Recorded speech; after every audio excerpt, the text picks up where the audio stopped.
Descobrir a verdade no que respeita a Deus é coisa vital para o homem, pois é somente praticando a verdade que podemos alcançar o bem da vida eterna. Muitos são como este jovem, seguem uma religião de olhos vendados, sem saber por que fazem as coisas que fazem, sem saber qual o seu destino. O espírito humano não tem paz enquanto não é satisfeito o seu supremo anseio, e o supremo anseio de toda pessoa é a salvação. Que diz a Bíblia? O Senhor Jesus Cristo ensinou que devemos examinar o Santo Livro. As Escrituras são revelação de Deus e segura fonte da verdade. Necessitamos estudar as Escrituras para conhecer a verdade. E necessitamos praticar os seus ensinos. Nada vale dizermos que cremos em Cristo se não fazemos a sua vontade.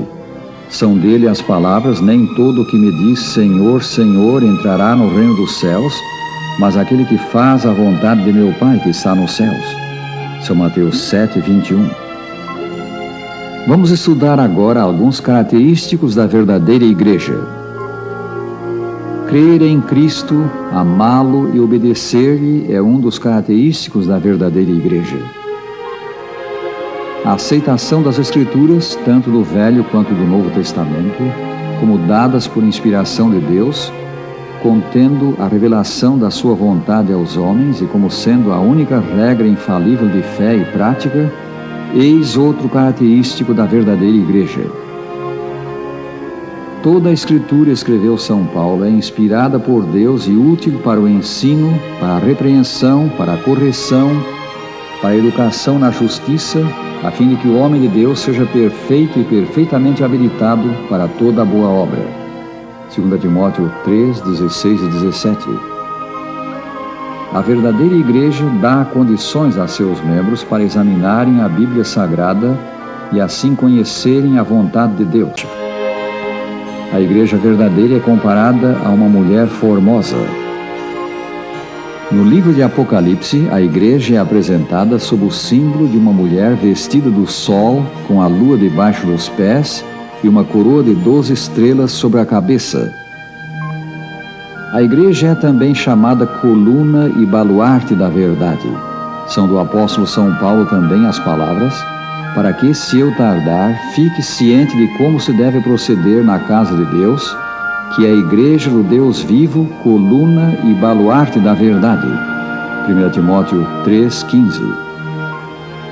Deus tem na sua igreja os autênticos representantes da verdade para esse tempo, que estão proclamando a última mensagem de advertência à humanidade e fazendo o último convite para a salvação. Tendo em vista capacitar-nos para fazer uma identificação segura, Jesus adverte: pelos seus frutos os conhecereis. São Mateus 7,16. No reino espiritual acontece o mesmo que no reino vegetal. Assim como a árvore é conhecida pelos frutos que dá, também a igreja verdadeira é identificada por aquilo que são os seus membros e pelos frutos que eles dão, isto é, pelas obras que praticam. Dos membros da Igreja de Cristo na terra, a Escritura diz: aqui está a perseverança dos santos, os que guardam os mandamentos de Deus e a fé de Jesus. Apocalipse 14, versículo 12. Esta declaração é significativa porque caracteriza a verdadeira igreja. Muitas organizações religiosas denominadas cristãs pretendem ser a Igreja de Cristo, mas não preenchem estas duas condições: fé em Jesus e a observância dos 10 mandamentos. Os filhos de Deus produzem frutos de obediência, observam os mandamentos de Deus, não para que sejam salvos, mas como demonstração de que foram salvos pela sua fé em Cristo. A obediência é o resultado da salvação que Cristo dá sobre a base da fé. Os membros da verdadeira igreja abstêm-se do mundanismo, pois acreditam que as práticas e princípios do mundo são contrários à vontade de Deus e creem que quem ama o mundo não tem o amor do Pai. A verdadeira igreja leva ao mundo, nesses dias finais da história, a última mensagem de Deus para o homem. A pregação dessa mensagem, de que lemos em Apocalipse 14, é simbolizada por 3 anjos voando pelo meio do céu. Essa mensagem final, chamando os pecadores ao arrependimento, prepara um povo para encontrar-se com Jesus em sua próxima vinda à terra. A nota tônica da mensagem é a breve volta de Jesus ao mundo. Cristo chama seu povo a sair das falsas igrejas, das igrejas que adotaram ensinos dos homens. As Escrituras chamam essas igrejas Babilônia.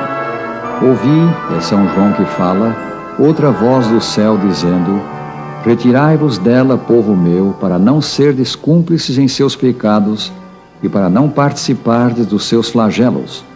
Apocalipse 18, versículo 4. O chamado é de Jesus. Retirai-vos dela, povo meu. Atenderemos o Salvador. A igreja é a fortaleza de Deus, sua cidade de refúgio que ele mantém num mundo revoltado.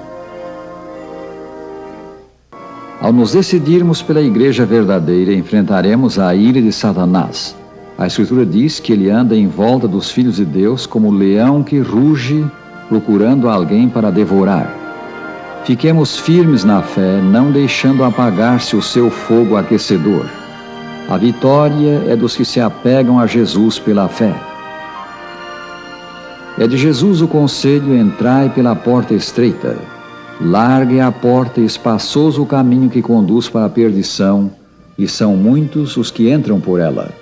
Porque estreita é a porta e apertado o caminho que conduz para a vida, e são poucos os que acertam com ela. São Mateus 7, 13 e 14. Amigos, Jesus está perante cada um de nós e diz, mansa e suavemente: estou à porta e bato. Se alguém ouvir a minha voz e abrir a porta, entrarei em sua casa e cearei com ele e ele comigo. Apocalipse 3, versículo 20. Aos que recebem Jesus no coração, ele dá forças para alcançarem a vitória. O Salvador Jesus Cristo é a pedra de esquina da igreja, o seu principal fundamento. Se estamos firmados nele, estamos seguros. Prezado amigo, decide agora receber Jesus. Coloca-te do seu lado para fazer toda a sua vontade.